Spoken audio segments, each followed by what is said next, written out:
Hello everybody and welcome to WarCrafters for September 8th, 2024, Season 1, Episode 23.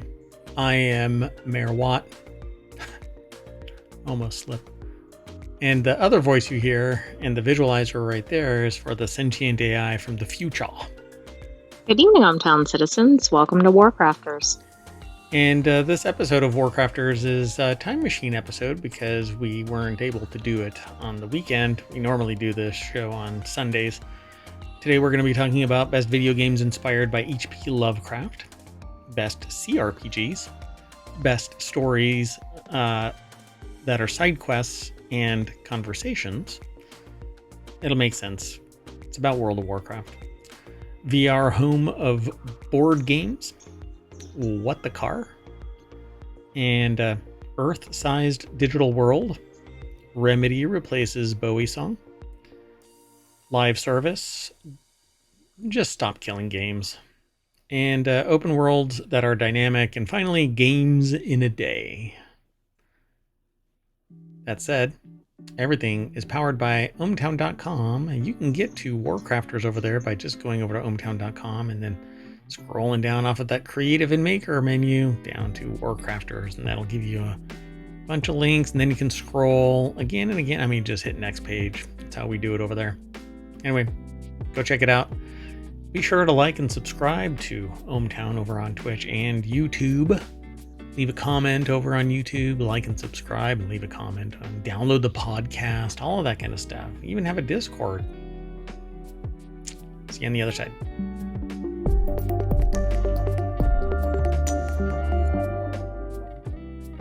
All right, folks, let's get into the first article. And this one is kind of weird because, well, it says the 10 best video games inspired by H.P. Lovecraft, but it's over at GameRant. And they have a video that plays, but it won't let me play when I mash the button. So I think it's an ARC problem, not a me problem, and not an air gap problem, because while I am air gapped to protect civilization from the Terminator that I have trapped on a Raspberry Pi, that's the Sentient AI, trying to find their Terminator body, I can still get to. And you won't be able to hear what's being said, but they're talking about Jeffrey Martin over at GameRant.com put the article together as a video, and they basically are talking about some video games, or some computer games. Stygian, Reign of the Old Ones, is talking about Arkham, Massachusetts, and the Black Day, and everything goes wonky. It's inspired by H.P. Lovecraft, and it has some of that supernatural horror, and it's somewhat of a puzzle. And as you roleplay your way through it, you take on the role of various characters and perform certain functions to get through the story. They think it's one of the top 10. Then Sunless Sea, where you basically pilot a ship around and check it all out. It has some neat graphics. It's a top-down kind of game. You go from location to location. You have battles with other ships and other creatures. And it looks like it's a somewhat fun game, and it says you'll lose your mind. Then it drops a bomb like you'll eat your crew. Wow, that's getting pretty dark. Yep. Oops. So I kind of jumped through. And then there's Call of Cthulhu, which is number 8. And I'm not going to be able to wait for the story. Number 6 is Eldritch. This game here is Dredge, and they've already have an expansion that goes beyond the original story, and Dredge is absolutely awesome. I love the story.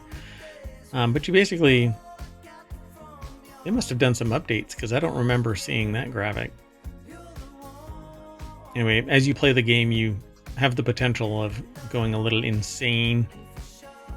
And then I think, hold on, let me see. Let me back up a little bit because I haven't seen this one, I don't think.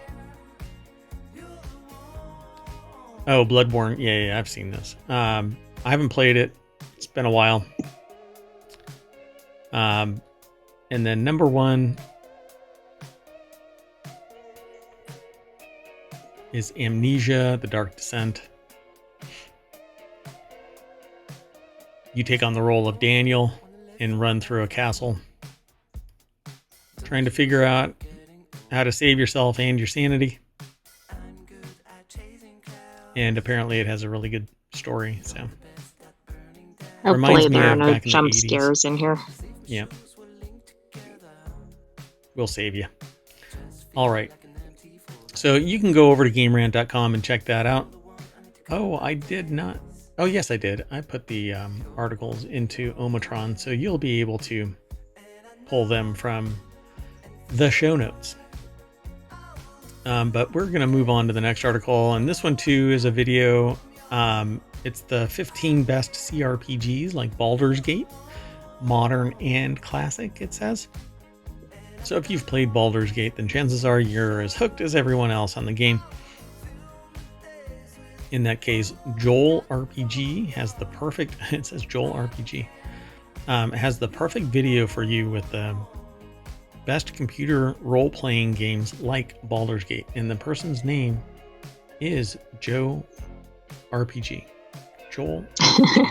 Interesting. Again, it's a video, and when I use Arc to go here, I click it and I can't play it, but I can go in a different browser and I can click away to my heart's content and it'll play it. So these are the 15 best, but like the other one, I won't be able to go through all of them. And if you don't know what an RPG is, it's a role-playing game. If you don't know what Baldur's Gate is, it's an isometric style. You're actually far above, over the shoulder of your team or your party, and you're giving it instructions to do certain functions. And it's a blast. Has a very strong story. It is a phenomena out there by today's standards. Other developers are basically weeping that they have to meet that.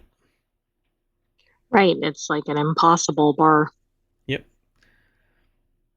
So a lot of them are tactical RPG style. And tactical is not my style. So this one, it says number 14 is Shadowrun.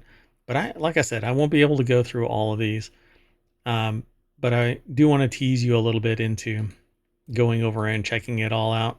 So I'll show you some of the graphics from various ones. If you haven't noticed, they're all this kind of isometric style, going back into the old school Diablo style RPGs. And if you're into that kind of thing, then go and check this out. Follow the link through ohmTown over to GameRant. I don't think these videos are actually posted over on YouTube. So I won't, I can't link directly to them. And there's a new... Right, but you can click through the article. Yeah. Well, I mean, this doesn't even have an article. It's nothing more than a video. Yeah. Right. So it makes it a little difficult. But go and check all of this out. I think that you'll dig it if you're into, like, and this number 2 is Pathfinder on their list. And let's see what their number 1 is. That looks like it's Baldur's Gate. Okay, that would be funny since it's comparing to Baldur's Gate. I thought they were actually listing number 1 as Baldur's Gate. Yeah, I don't know if they even... I'm trying to find what number 1 is, but they don't have it demarcated in the video. So anyway, I'll let you all go over and check it out. I mean, half of the show is really just kind of teasing y'all to go and check it out, and then come back and talk to us about it. I want to say that this is Brimstone, but I don't think. I think that's something else. Like, that's just popping up as a quest or a character or something. So, but I don't know what this game is. All So I right. guess Well, you'll have to play every CPRG to find out. that's right.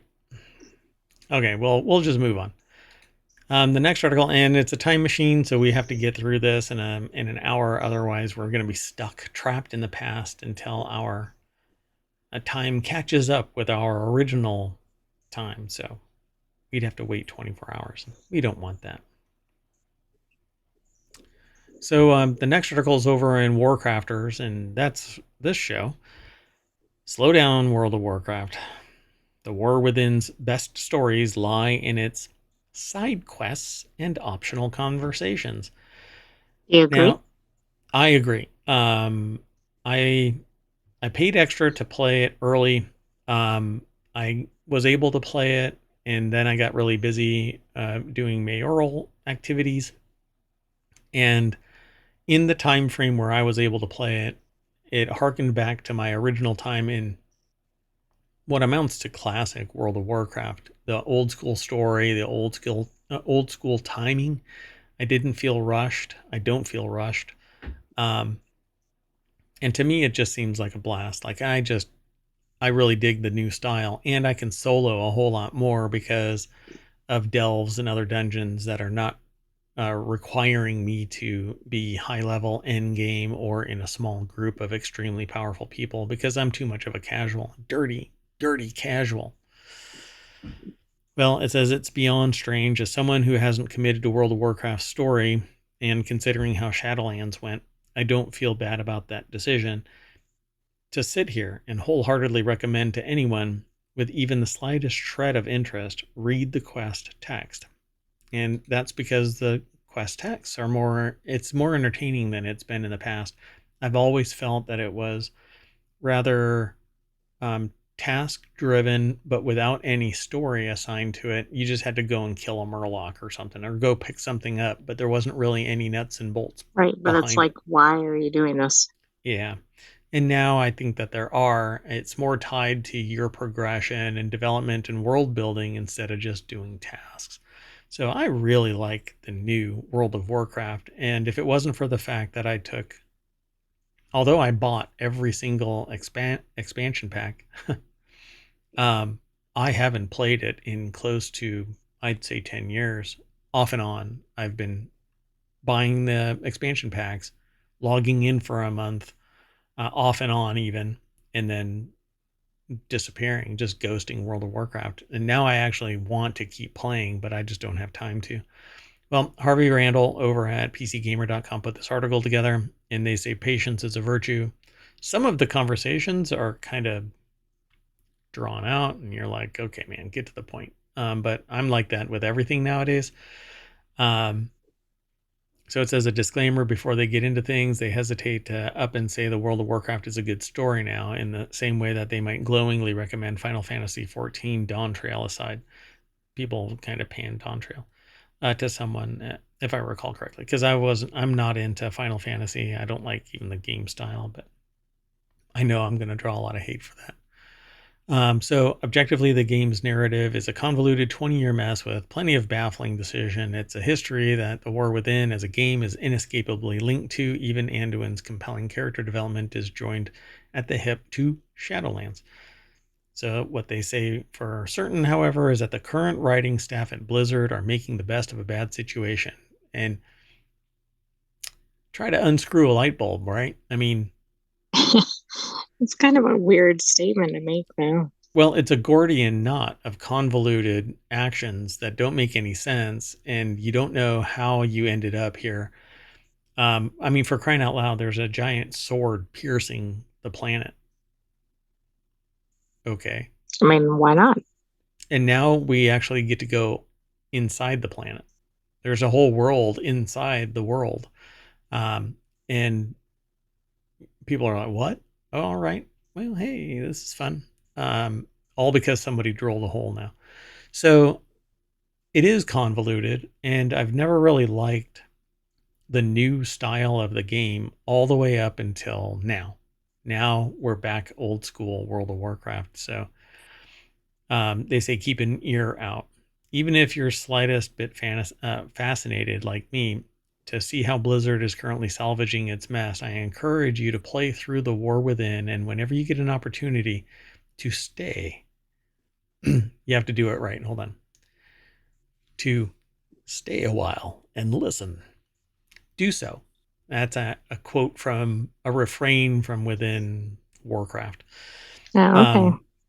So the and Diablo in particular, but the way that this game now has world building and atmospherics, you can walk around and you'll hear something, people having conversation and like text dialogue and stuff. I mean, it's just a blast.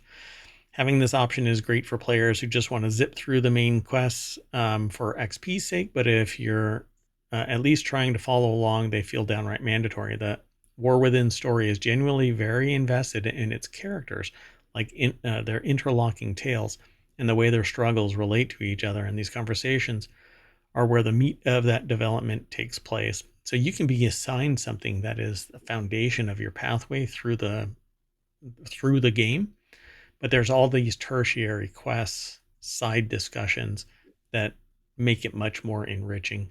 So it's a lot of fun just walking around inside the town.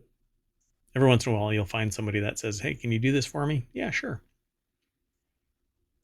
That's interesting. It sounds like a little more real world. Yeah. It's much more immersive instead of just going over to the next quest giver, getting it and walking off. And it seems more frictionless than before, where you could do a quest and the next quest will pop up.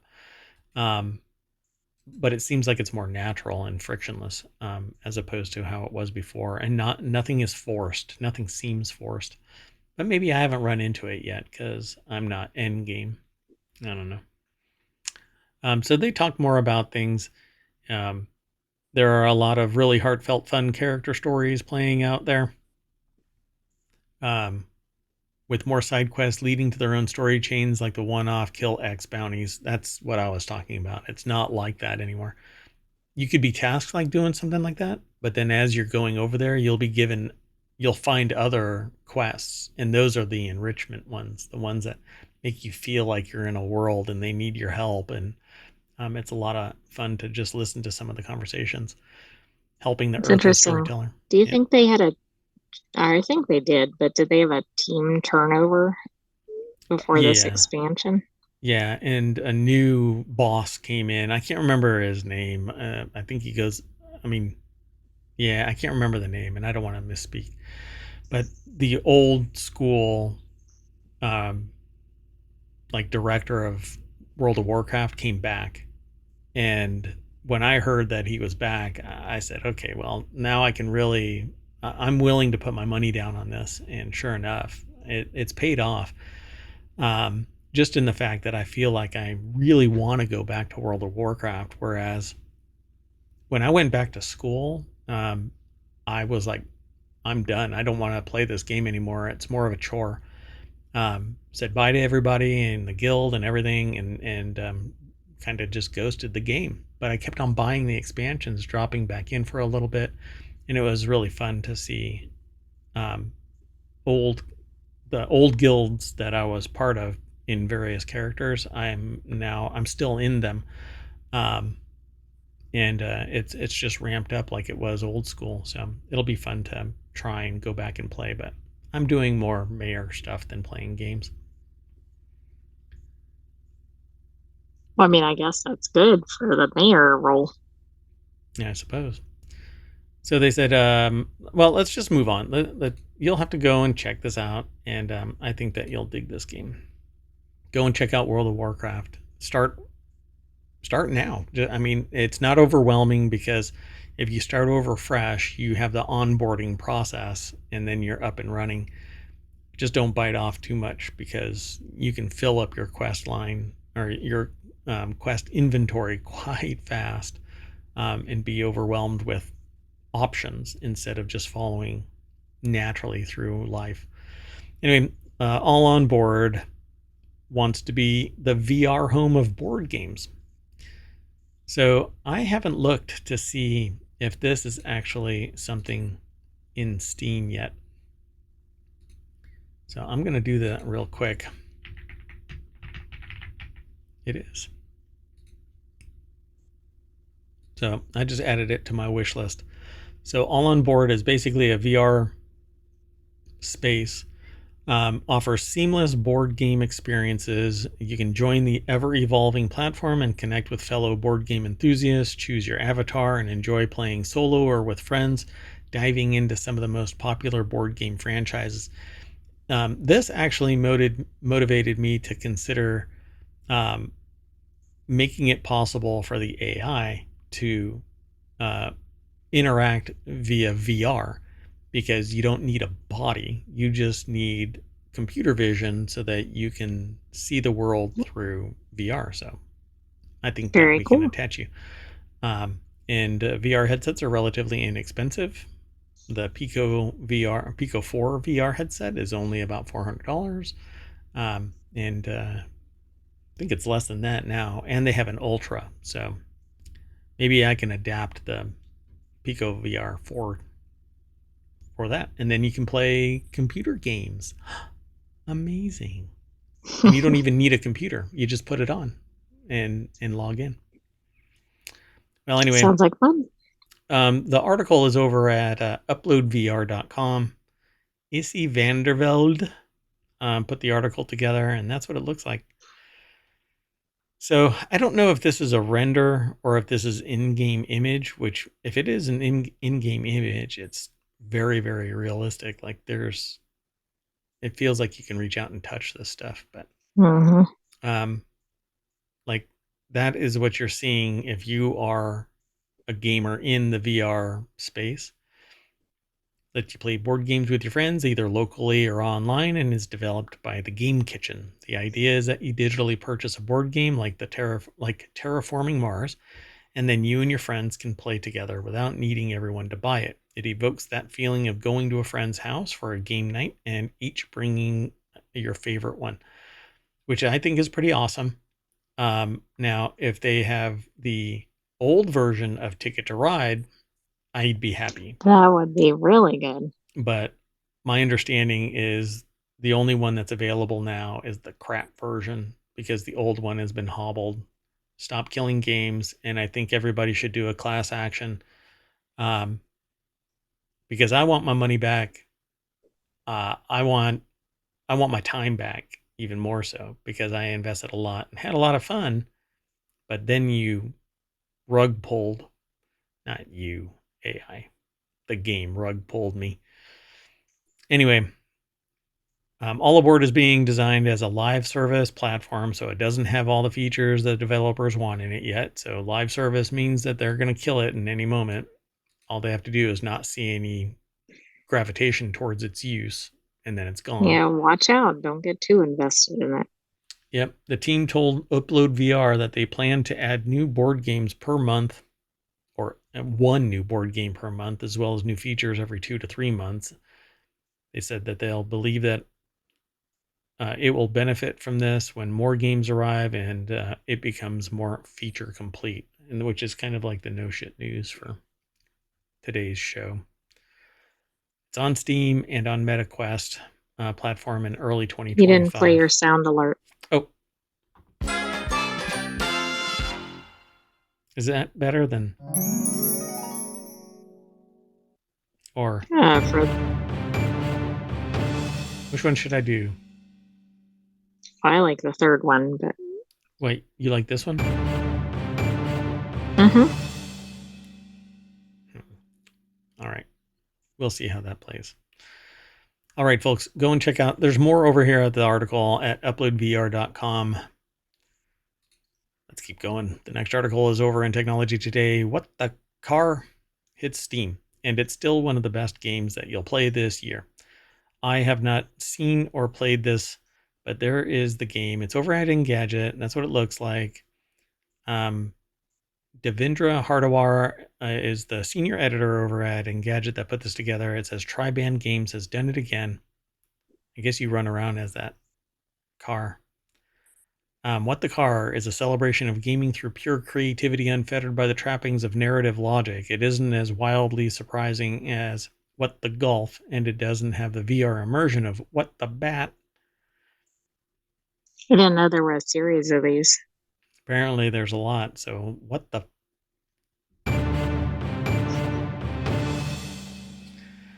But like those previous two games, it still delivers more charm and whimsy than you'll see in most other titles. Why does the car have legs, you ask? Shut up and play. That's rude. Anyway, that's I What the Car. know. There's a trailer if you want to watch it. It looks like it's over at it's on Engadget's site, but it might be on YouTube as well. It looks like it's on YouTube. What the Car's official launch. Dun dun dun. It was debuted on Apple Arcade last year. What the Car is now available on PC via Steam. Before you ask, yes, it does make for a truly perfect portable Steam Deck experience. While it's lush with a vivacious aesthetic and cartoon It's very dramatic. The music stopped.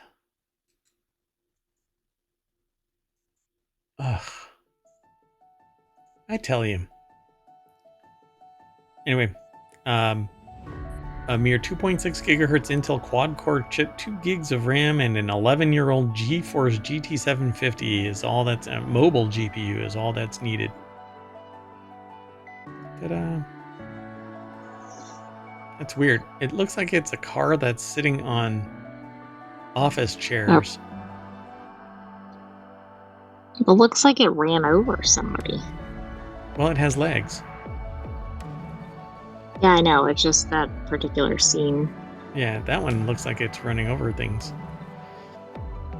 Not like a person. Anyway, go and check it out. It's kind of weird. I mean, it's very cartoony, very slapsticky, and whimsy would probably be the word. Now it has a little jetpack attached to its butt. Moving on. Next article's over in WarCrafters. How big can we go? PUBG creator Brendan Green on founding a studio to build his Earth-sized digital world. It's been a while since PUBG creator Brendan Green talked about his next project. Our first chat with Artemis. I merged the beginning of Artemis and chat. Chat and Artemis, yeah. Chartemis. The Earth-sized digital planet he's building was at GDC back in early 2023. Since then, Green's been pretty quiet about Artemis. But that's about to change. Christopher Livingston over at PCGamer.com put the article together. The deck statement says PlayerUnknown Productions is cooking up something huge. Huge. And we're finally learning more about it. So it's going to be an Earth-sized game. So we've got 8 billion people on the planet. Most of them are in population centers because society craves others. Green's Amsterdam-based studio PlayerUnknown Productions opened up its Discord for the first time today and will be live streaming a fireside chat with Green and other members. This is back September 6th. There might be video over on YouTube and discussion basically talking about this. PlayerUnknown Productions fireside chat. Seamlessly zooming in on planets from outer space is nothing new. They've been landing on alien worlds like No Man's Sky and Kerbal Space Program. Well, at least one version of Kerbal Space Program. The other game, I think Kerbal Space Program imploded now. But No Man's Sky is just blowing up. Right. Do you think this game is going to heat up people's computers? No, I hope that nothing... Yeah, you mean like setting them on fire? Right, because of the processing power. Yeah, I don't know. We'll have to see. If they code it properly, then nothing's going to blow up. But apparently, this is a hyper-realistic world that they're developing based on the pictures that we're looking at. And not cartoony, not a Fortnite-y, and definitely not What the Car. So it's called Artemis, and it's the size of Earth. They say that they peer over green shoulder at its monitor. The view is from orbit, with roughly half the planet visible in outer space, until he begins zooming in and in and in. Sorry, got carried away. So as they dive towards the planet's surface, terrain appears, resolving into mountains and hills. Massive forests become individual trees, and as we reach the ground level, they admire the textures of realistic boulders and rocks. And after a quick look around at the scenery, green zooms away, way back out, until we're up in orbit again, and then zooms all the way back into another wilderness landscape of trees, hills, and mountains, the size of actual mountains. I wonder where this will compare to other games. There was a YouTube video that showed the scale of games, like a planet, a galaxy, a city, etc. So in all of those other games, what is rendered is the actual render is different, right? So you fly from area to area. But if this is actually one contiguous world and it doesn't have loading screens or cause you to quote unquote warp to a different location in the universe, even No Man's Sky has you warp from one location to another. It would take too long for you to fly to the other place, and I don't know even in No Man's Sky if you can fly to another system. I don't think I've ever tried it. In all the years that I've been playing No Man's Sky off and on, I've never tried to fly to another system. So if this is one contiguous world, right? You could, let's say you map out something the size of the United States and you want to walk from DC to San Diego. It would take you 6 months of real world walking because it's the actual scale. Oh, okay. So I find this really fascinating.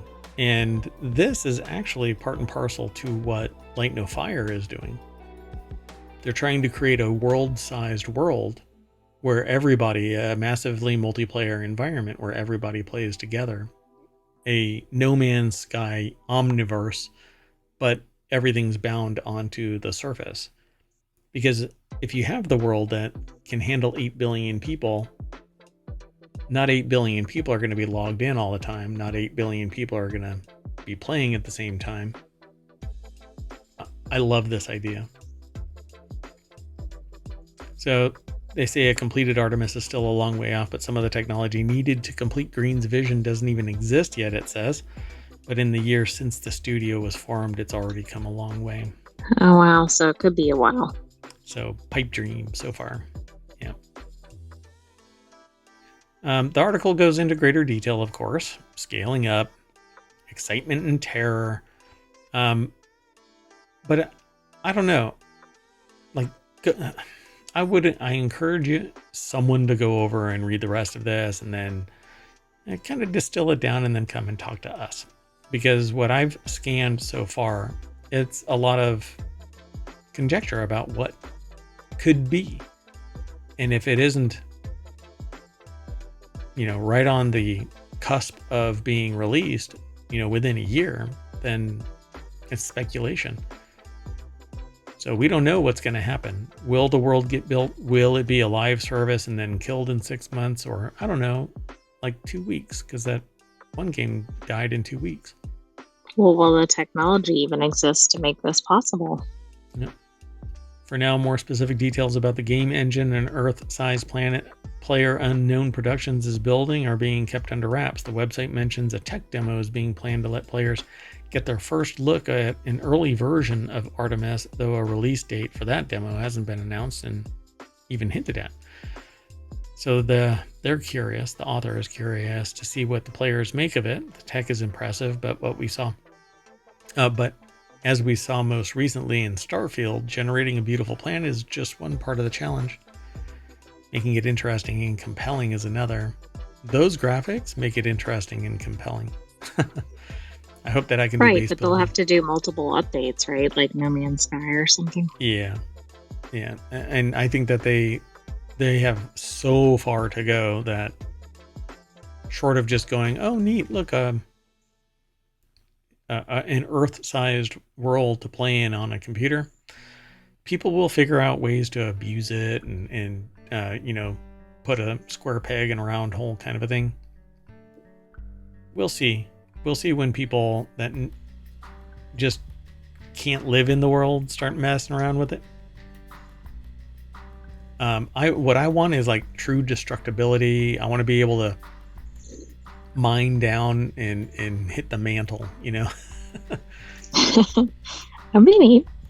Yeah, I really, it frustrates me to play a game where the boulder is there, but I can't destroy the boulder.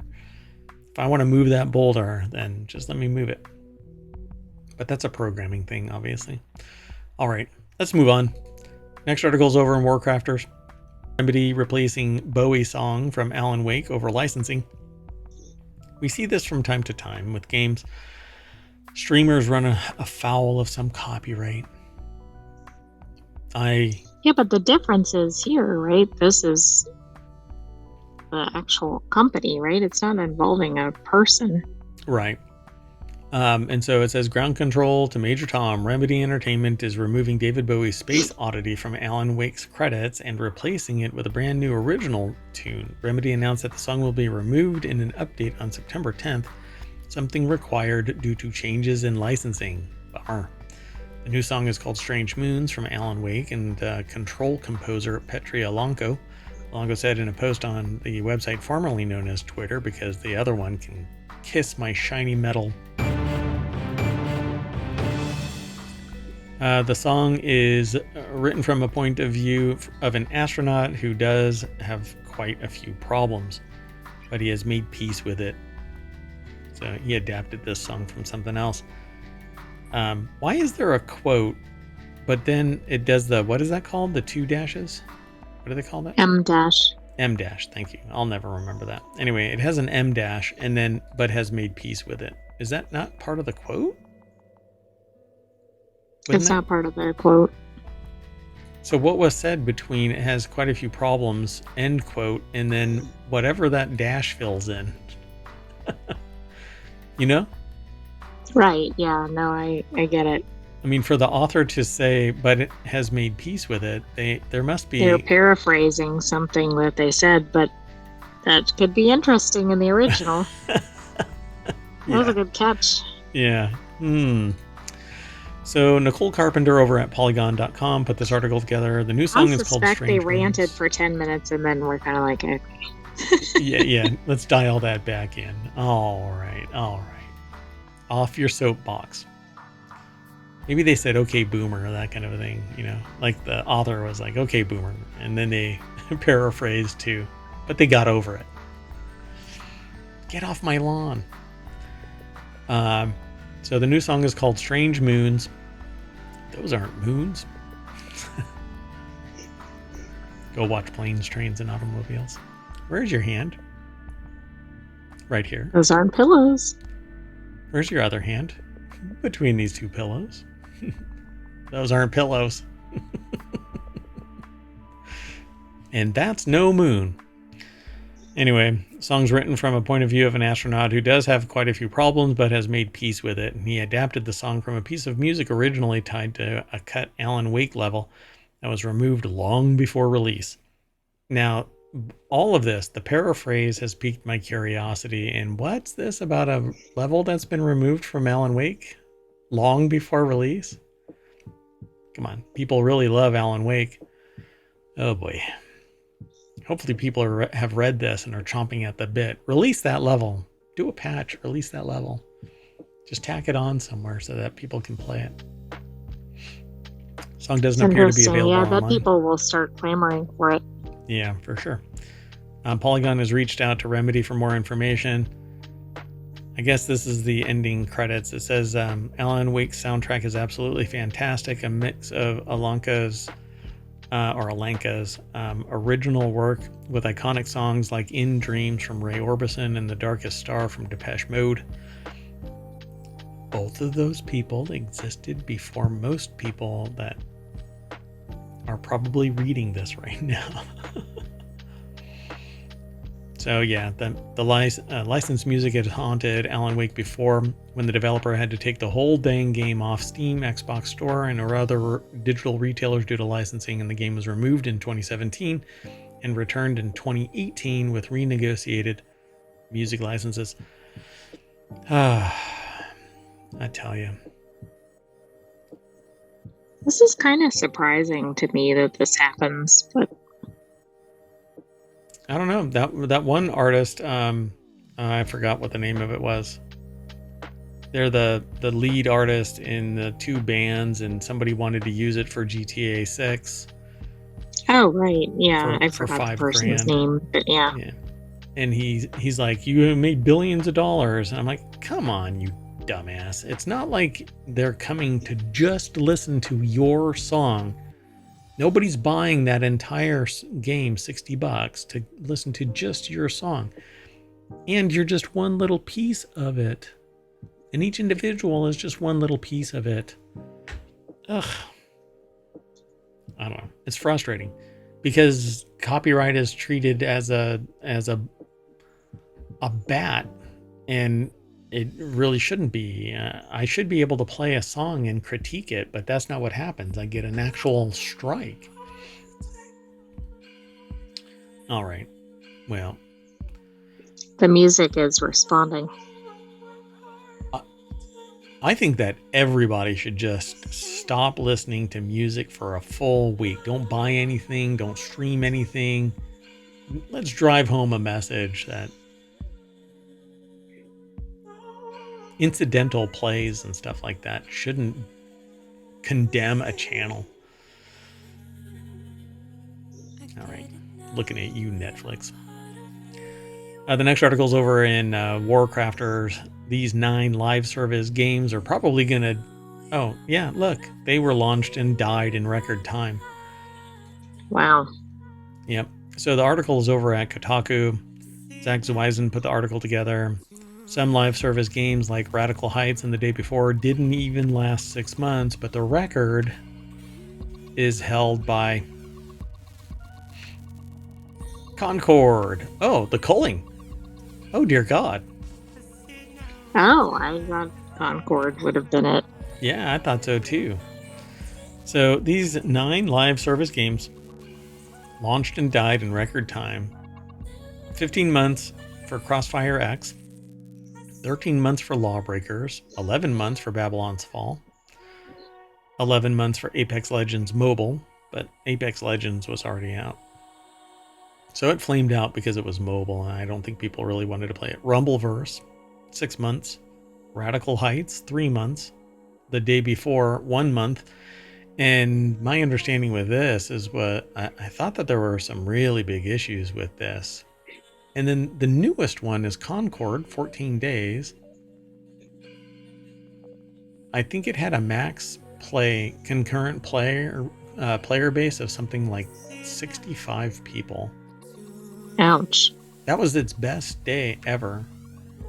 And then the Culling 2 is only 8 days.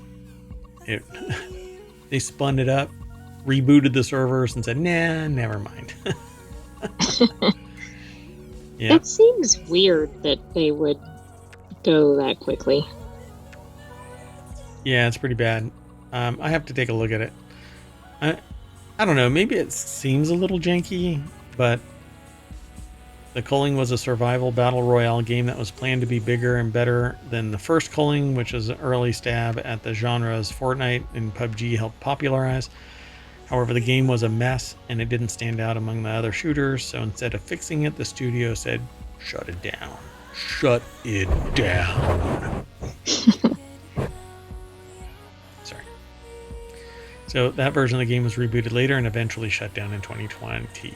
So the studio had returned to the OG Culling to improve it, and that version is the one that shut down. So yeah, they tried to improve it and it was still bad. Let's move on. Next article is over on the WarCrafters channel, over at ohmTown.com. Go over there, like, subscribe, ring the bell, carrier pigeon, grab a stranger off the street and tell them about it. Download the podcast. Download it again. For players looking to completely immerse themselves in virtual reality, few things compare to open world games. Immersion comes easy when there is no limit to freeform exploration. After all, I love open world games. That is why I'm looking forward to any open world game. So No Man's Sky, I think, is awesome because you can go to a bunch of them. But the thing is that there isn't like much story there. There's like one main story, and then nowadays there's little storyettes that you have to do, and it's time bound. And Right. Do you think Light No Fire will I am hoping achieve that? I'm hoping that it's going to be so real world immersive. Not real world in the sense that I have to deal with like people so much as the in-game people, you know? You know what I'm saying? I don't want sim life as No Man's Sky. Right. Yeah. I want the fantasy world. You don't want to be like paying taxes and stuff in the game. Yeah, exactly. Oh, got my water bill. Oh, great. No, I just want a huge game where I can walk around anywhere. I don't have a loading screen. I don't enter a dungeon. I want to be able to open the door and I'm in the dungeon. I want everything to be seamless and immersive. I actually want to put on my VR headset and walk around. Pico actually has little sensors now that you can put on your feet so that you can walk. It's going to be pretty cool if I get them. I wonder if that'll be disconcerting. Yes. Like if where you're stepping is where you think you're stepping. It's going to be interesting. Maybe I'll be able to demonstrate that. Maybe that'll be my... I've streamed other VR stuff, but I haven't in a long time now. And I'm actually looking forward to the 2025 Summer of Stream. I've already fired off rounds across everybody's bow saying, nope. Summer of Stream 2025 is going to be me streaming, talking about news, hopefully streaming more. Anyway, Ghost of Tsushima is an open world game. So 7 open world games over at GameRant.com. Hamza Haq, I think is how they pronounce their name. Put this article together. Number 7 is Ghost of Tsushima. The world state changes each chapter. It's a fun game to watch, but I never played it. So, but this has chapters, so it's interesting. I don't know how open world it really is. You can go anywhere within the chapter, but Elden Ring, Turn the World to Ash, you can run around in all kinds of places in this, but it is loading from place to place. I don't think that you can actually walk anywhere from zone to zone. But again, Elden Ring is not my style of game, so I didn't play it. It says Elden Ring's open world approach to map design was a welcome evolution to the Dark Souls formula, and the verticality in this game is amazing because you can walk into a building and find your way up to the top of it, and it's huge traversal of the verticality, and you can actually jump from like down. The picture that I'm looking at right now is the top of some landmass, right? But if you look, you can see that it kind of drops down, but it can drop down for 100 feet. And so you can hop from ledge to ledge and get down to the bottom. That's neat. So it is a blast, and that's the Erd tree right there. So NPC quest lines in Elden Ring famously rely on big triggers, meaning an action taken in Caelid could have. It says could have. They actually contracted could have. That's interesting. That is interesting. But I mean, I don't think that's an improper grammatical construction either, because you contracted could have to could have. Anyway, it could have consequences. I think that it's wrong in its usage though, because could have implies like, well, you could have done this or could have done that. Right. Could have, would have, should have. Yeah, not could have consequences. Anyway, in a seemingly unrelated quest in Limgrave, which is really interesting because you could do something in one area of the world. Like there's one quest where if you eliminate this person that's just sitting there, it will end the quest line way deep in your adventure.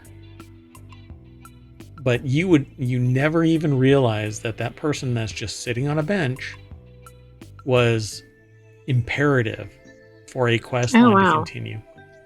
That's kind of interesting and probably frustrating. Frustrating is all hell because you've been playing a game for 40 hours out of 110 hours of gameplay, and that's when you find out. Like you go to do something and they say, well, did you hear so and so was killed? And you're like, but that person was just sitting on a bench. There's no quest tied to him or anything. So you have to play the game again. You have to pull your save from 40 hours ago.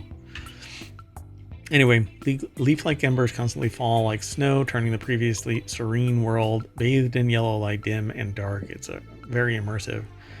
Red Dead Redemption 2, you're basically a cowboy. I didn't actually like the way that played either. I'm a nut though, so don't base anything on me other than, hey, I like to talk about news and it's a lot of fun. The Saboteur, bring color back to the world, literally. Death Stranding, absolutely awesome story. This game is actually being turned into a movie or TV show, if I recall correctly. But there's another Death Stranding coming. I think, let me see if I can pull it up real quick.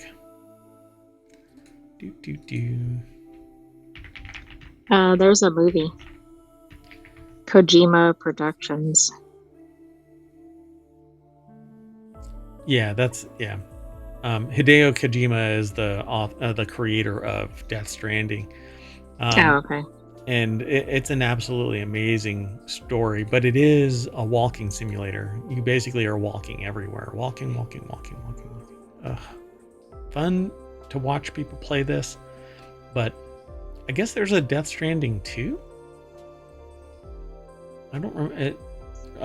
The release date is 2025, so Death Stranding 2 On the Beach is an upcoming action game developed by Kojima Productions and published by Sony Interactive Entertainment. Estimated release date is sometime in 2025. Number 2 is Morrowind. Yeah, I mean, it's Bethesda, so open world, you can walk around anywhere. Kenshi, that is an open world game. The graphics are weird, at least for me. It's fun to watch people play it if they're entertaining, but not my style of game. A true open world that changes depending on player choice. True. Oh, and that was number 1. So, this game is not kind. So players are dropped into an inhospitable world with very little to their name and no goal. It's up to them to decide what they want to do with their time in Kenshi. The best part about the world is that it doesn't care about the player. NPCs, monsters, neutral entities all go about their own business depending on their nature. As the player gets stronger, though, their ability to influence the world around them progresses accordingly. Helping one faction over the other naturally changes the balance of the region. Suddenly, what was once Holy Nation territory is now overtaken by the Shek, and the radiant events in the area change to reflect that. So you actually are an environmental burden as you play the game and do things. Your choices impact the world, which is kind of I have an affinity for that because I think that we're all tied intimately together. And so the reason why I'm not really prone to this game is the graphics. That's kind of what it looks like. Well, I was going to say the fact that you're aimless in there could be off-putting. Yeah, and that too. Yeah, I like a definitive kind of... Well, see, I like having the option to jump into the storyline and do stuff. But then again, I also want to detach and do base building and survival stuff and crafting and all of that kind of stuff. But I like a first-person game. So I'm complex. What can I say? Maybe not that complex. Anyway, the last article for today's WarCrafters episode is over in WarCrafters. Look at that. It's like we named a whole It's weird show. how that happens. Games that take place during one day. Since the advent of video games, critics have rated games partly on their lengths, which led to ballooning playtimes and stories that are far exceeding the weekend allowance for the average working adult. However, some video games have seen the wisdom of packing great storytelling and gameplay into a shorter amount of time. Some of them even thread their story into a 24-hour window or under, which lets players experience the action in near real time. So that's pretty cool. Mark Smith over at Game Rant put the article together. I will never understand why the stream. So I use Restream to stream to Twitch and to YouTube. And every once in a while it pops up a note saying that my keyframe interval is too low. But mine, it's hard coded. So it shouldn't ever. Yeah, that's weird. Anyway. So these games that Mark Smith over at Game Rant put together, where, they selected it. It's 6 games that take place during a single day. Control. This is actually a really fun game. You have telekinetic powers, and you can kind of hover, fly around, and still have a gun. But when you can just go like this and squeeze somebody's head virtually, and why do you need a gun? Anyway, one heck of a first day on the job. It's a fun game. A lot happens over the course of Control's story. Jesse becomes a director of the Federal Bureau of Control, confronts an insidious eldritch threat, and discovers the truth about her long-lost brother, and the kicker is that it all happens in one night. Batman Arkham Asylum, cleaning up chaos in a single night shift. I'm the Batman. Nothing really to say here. God of War, one long 24-hour rampage through the Norse pantheon. The boy. Never mind. Oxenfree. Replayability is something that, without spoiling it, Oxenfree nicely accommodates in one of the possible endings. Thanks to Oxenfree's story or stellar writing, players want to dive back in as soon as the credits roll. However, one full story playthrough takes place over exactly one very important night in a time frame that could easily mirror the evening a player would need to finish the game. So it's interesting. I wonder if the pacing of these moves really fast or really slow. Yep. You know what you're going to have to do, right? Try all of them. Yep. Metal Gear Solid. It's a series, is known for its cinematic influences, but this short time limit and the fact that the player can see every square inch of their journey, both the mundane and remarkable across Shadow Moses, creates an experience that can't be captured in any other medium. Not even TV shows built around the premise of a 24-hour deadline, is everything seemingly hinges in the tenacity and skill of the player. Dun dun, dun dun. From the TV show 24. Dun dun. Okay, well, a short hike, one of the most accurate and concisely named games ever. I guess you just do a short hike.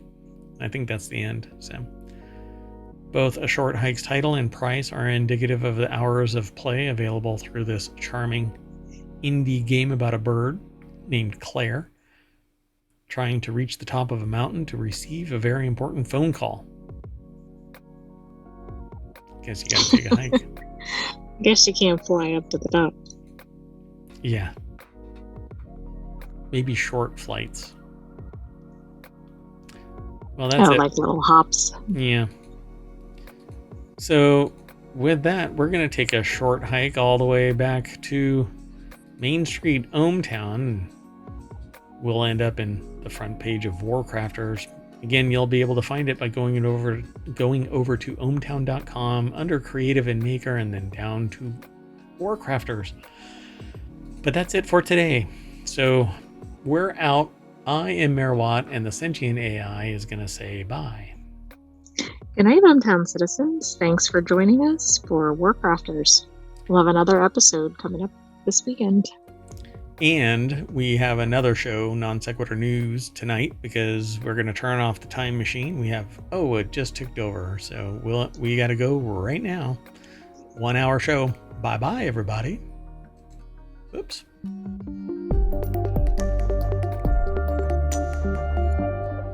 We almost got stuck in time. Forever. Well, 24 hours. Bye.